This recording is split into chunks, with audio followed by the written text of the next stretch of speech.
माणसांच्या जवळ गेल्याशिवाय माणसाचा स्वभाव कळत नाही बरं का. माणूस लांबनच चांगला वाटतो, पण जेव्हा आपण त्यांच्या जवळ जातो तेव्हा खरा स्वभाव कळतो. तसंच भाज्यांचं पण आहे बरं का. भाज्या चिरल्याशिवाय कळतच नाही की खराब किती आणि चांगल्या किती. दिसताना तर तोंडली एकदम हिरवीगार दिसली, पण आज जेव्हा कापून बघितलं तेव्हा काही थोड्या लाल झालेल्या होत्या. मग बाकीच्या ठेवल्या आणि ह्या केल्या.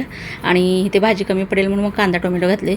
मी खरं तर अशा पद्धतीने भाजी करत नाही, पण ही जी अशा पद्धतीने केलेली भाजी होती ना, कांदा टोमॅटो लसणाची फोडणी देऊन अप्रतिम झाली होती. एकदम एकच नंबर झाली होती. ही पहिल्यांदाच मी अशी भाजी केली.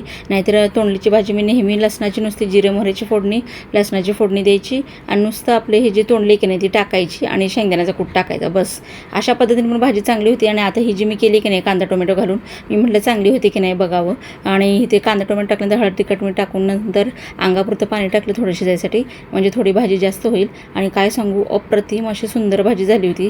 तुम्ही ह्या पद्धतीने नक्की एकदा करून बघा. खूप छान झाली होती भाजी आणि मलासुद्धा खूप आवडली.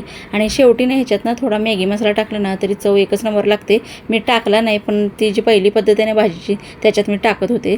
तर असं तुम्हाला कसा वाटला व्हिडिओ आजचा, आणि दोडक्याची भाजी तोंडल्याची भाजी कशी वाटली नक्कीच सांगा. आणि व्हिडिओ आवडल्यास चॅनलला लाईक शेअर सबस्क्राईब नक्की करा. चला मग भेटू उद्या नव्या भाजीसोबत.